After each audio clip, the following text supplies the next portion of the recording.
Hey guys, welcome back to Garage Works. We got a trio of Trailfires today in the garage. Figured I'd just go give you a rundown,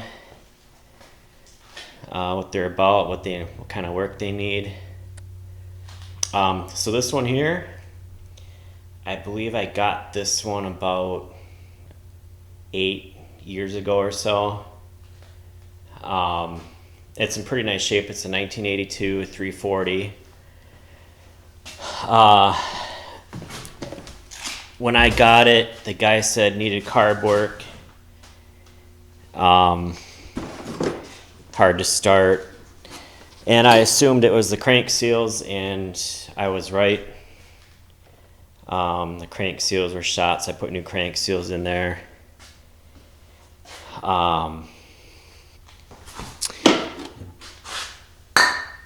Let's see, it's got almost 2,000 miles. I think on this one I added the tachometer. You can get the kits off eBay pretty cheap, like 10-15 bucks.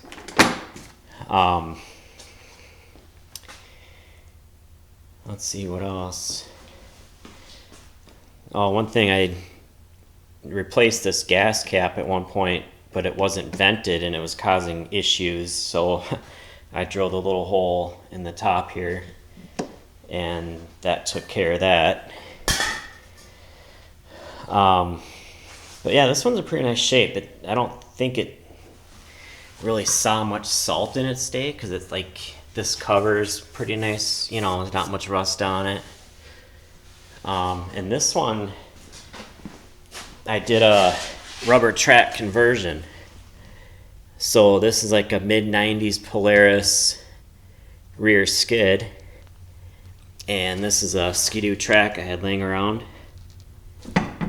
And then with this swap, you put different drive cogs on. So I pressed those on the shaft.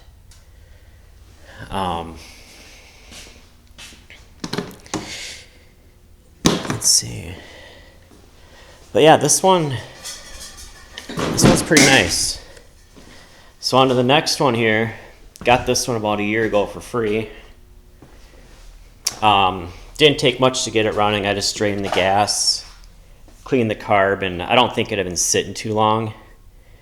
So literally the day I got it, it was running. This one's a 82 440 LX. So this one had the oil injection, but so once again, this one, it was pretty hard to start, and I assumed crank seals like all these John Deeres, so I ended up putting new crank seals in it. And this one too, I actually rebuilt the motor. I got some redid cylinders from a guy that they were redone, and he no longer needed them, so I bought them off him. These are the original cylinders here. One was pretty scratched up. I think it was this one. Yeah, this one's okay shape. And then it had a couple different pistons in it too. This is one of them. You can see the top of the ring there. There must not be the same brand.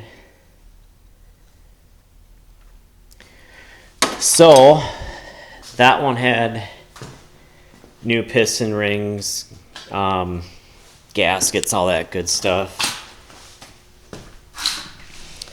I still have to put the sheet metal on here. I had painted it and I never got around to putting it back on, so I gotta put the shroud back on.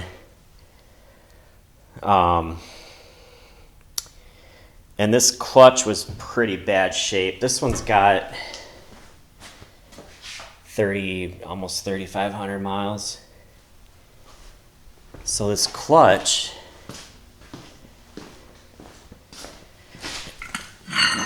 It's like really worn funny, so it was pretty much toast. So, and then the hood on this one, it's got some cracks. Like there's a pretty decent crack there. And it's kind of cracked up here in the dash. I think, no, maybe that's it. Since this was an LX, it did come with the oil injection, but I deleted that where the oil lines go into the intake. I just put screws in there, and now I just run premix in it. I actually haven't even ran this on the snow yet. I finished it up pretty late last winter. So that brings me to the third one here. I bought this one and a liquefier from a guy. He had parked these under a tarp in his yard for like 25 years, so they were sitting outside. But I pretty much bought this one for the clutch. So the clutch from this one is now in that other one right here. And I bought this one because the hood's in really nice shape. It's last registered in 94, so yeah, these were sitting from the mid-90s. And actually when I got it, I brought it right to the car wash, and there was tons of leaves and acorns and all kinds of junk running out from it. And this air box was full of mouse debris. It was literally packed solid with a mouse nest and whatever. You can see a squirrel must have chewed right here. I believe the track's locked up on this one. It's kind of sad too, because this one only has 723 miles. So, and this is another 82. These are all three of these are 82s. This one's a 340.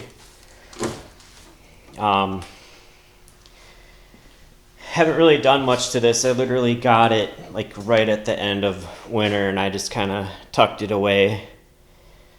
Yeah, this carburetor is really tough shape. It's all corroded, and you can see. So that's what the airbox looked like. It's, yeah, not good. And you can see the intake here. This aluminum's just all corroded. It's just white chalk. So needless to say, this engine's locked up. I don't know. I suppose I could throw that old clutch back on here and try to break it free, but I'm kind of having my doubts. But maybe this will make a good will it run video.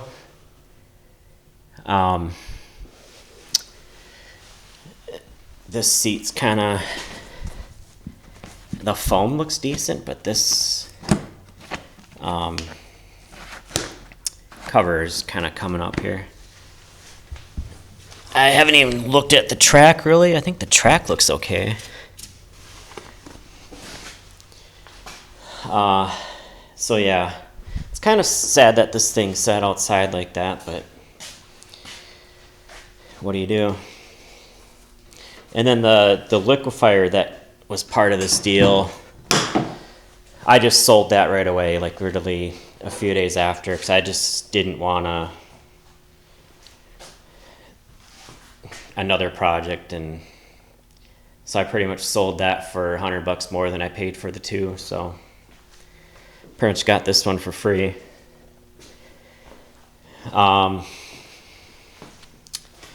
What else? I'm thinking I might do a conversion on this one to the rear skid like this one has, just because I don't really care for these cleated tracks. It's really not that hard to do. So I actually have a couple Polaris skids and a track that I could use for this, so I might just do that.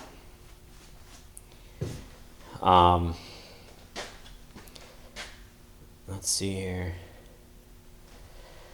But yeah, they're fun little machines. I mean, for what they are.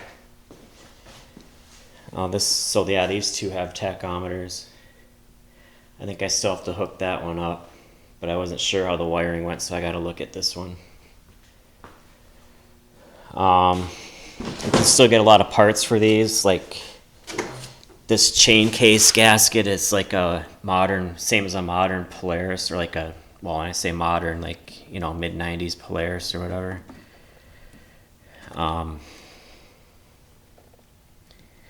So yeah, just kind of getting them in here, getting them ready. Still got more King Quad videos coming up. I ordered a seat cover, so we're putting that on. And I still gotta look at getting a winch on that one too. So stay tuned for that. Let's see, yeah, this one's this hood's got the 80s custom paintwork here. It's kind of funny. It seemed like every snowmobile of this era had like the custom hand brush paintwork. It's actually kind of cool looking. That's another thing too, with this being under the tarp, it kind of lost its shine. You know, I'm sure the tarp rubbing on it for so long just kind of wore down the paint. So I don't know what you can do to bring back the shine. I don't know if you can just clear coat that or what, but drop a comment below if you have some ideas. But yeah, I got a seat cover too. I'll probably be putting on this one and that one. This one, I don't know what I'm going to do with it yet. It's probably just a parts machine. I'm not sure. We'll see. I don't know. What else? I think that's about it. Hopefully you like this video. Please like, comment, subscribe. Thanks for watching.